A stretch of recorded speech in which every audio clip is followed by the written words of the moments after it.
It was a typical Thursday evening, and I was home alone looking forward to a quiet night. I decided to order some Chinese food. When the doorbell rang, I was surprised. The delivery was supposed to take another 20 minutes.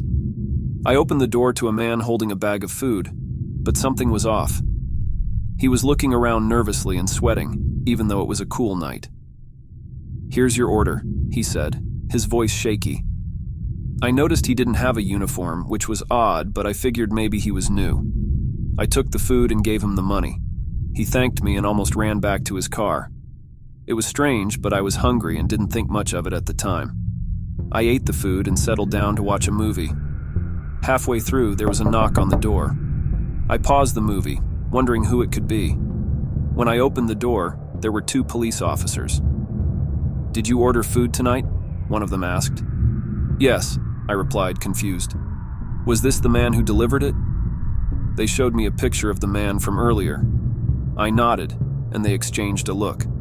"We need to come in and talk," the officer said seriously. "It seems there might have been a mistake." They explained that the man who delivered my food was actually a suspect in a series of burglaries in the area. He had been using food deliveries as a way to scout out houses to rob later. My heart sank as they asked me to remember anything out of place, but I couldn't. After they left, I couldn't shake the feeling of being watched and unsafe in my own home. I double-checked all the locks and tried to watch the rest of my movie, but the fun of the night was gone. Now I always pick up my orders from the restaurant, just in case. It was a rainy night, perfect weather for anyone to order food and stay in. My next order was from a regular customer, apartment 23 on 14th Street. Weird things had happened at this address before, like orders going missing or the customer claiming they never got their food, but I chalked it up to simple mix-ups. When I got there, I buzzed the apartment and was let in. The hallway was dimly lit and smelled like old paint. When I reached apartment 23, I knocked and a small voice called out to come in. The door was slightly open, so I pushed it and entered. The apartment was almost empty and really cold. I saw someone sitting in the corner of the living room. It was a woman, staring right at me. Her eyes were wide open, and she didn't blink. Not even once. "I brought your order," I said, placing the food on a nearby table, trying to keep my voice steady. She didn't move or say anything, just kept looking at me. Feeling uneasy, I told her the total, and she pointed to a purse on the floor. I took the money out, and when I looked up, she was standing right in front of me. I hadn't heard her move. Up close, her eyes seemed even bigger, and I couldn't look away. She whispered something I couldn't understand and suddenly grabbed my arm. Her grip was icy and strong, and I struggled to break free. Somehow I managed to get out of there and ran back to my car. I drove away fast, not stopping to look back. I called my boss and told him I was sick and couldn't work the rest of the night. I never delivered to that apartment again, and sometimes I still have nightmares about those eyes. It was just another Friday night, and I was ready to finish my last delivery and go home. The address was way out in the countryside, somewhere I had never been before. My GPS kept messing up, but I finally found the place. It was a rundown house at the end of a dusty road, surrounded by tall, dead trees that looked like they could fall any minute. I got out of my car with the pizza. The house was in total darkness except for one dim light in the front porch. I walked up and rang the bell. No answer. I rang again, waiting, feeling a chill that wasn't just from the cold. Something felt off. I knocked loudly this time, my knuckles hurting against the old wood. "Hello? Pizza delivery," I called out, but only silence met me. Just as I was about to leave, the door slowly creaked open. It was so dark inside, I couldn't see who opened it. I hesitated but stepped inside, thinking maybe the customer had a problem or something. "Hello," I tried again. No answer. The door slammed shut behind me, and I jumped, turning around to find no one there. Now I really wanted to get out, but when I tried the door, it wouldn't budge. Panic set in as I realized my phone had no signal, and I couldn't call for help.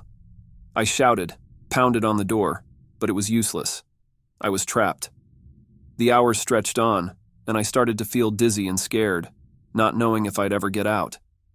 When I finally woke up, it was morning, and the door was open. I rushed out to my car and drove away as fast as I could, never looking back. I didn't tell anyone about what happened. Who would believe me?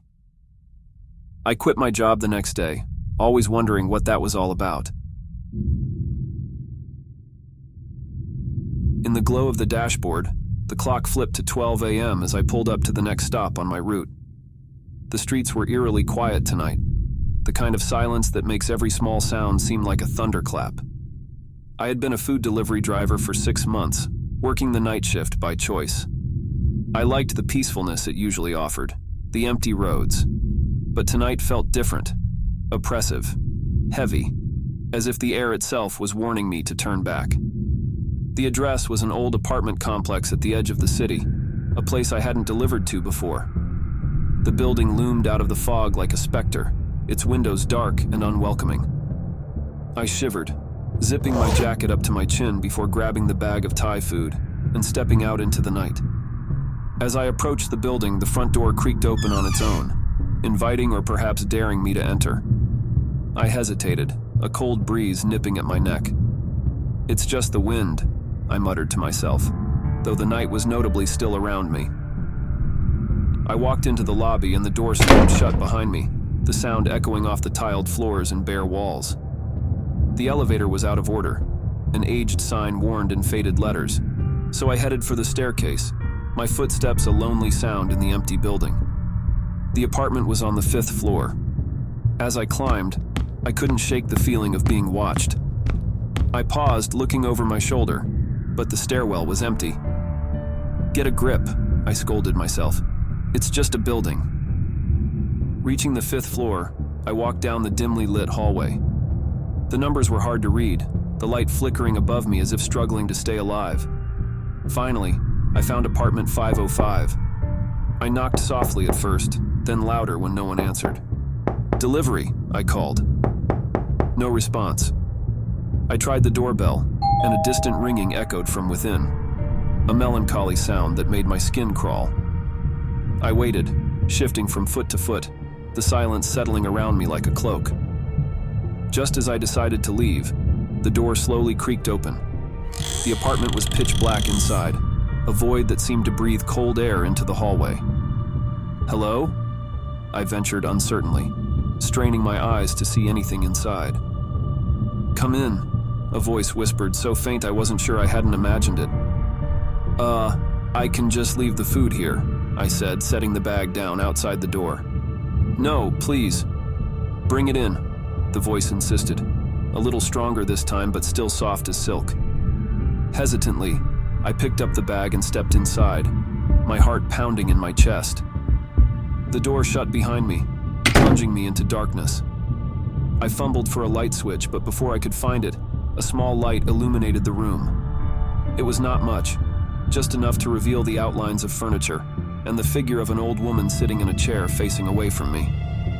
"I'm sorry to bother you so late," I started, but the woman cut me off. "It's quite all right.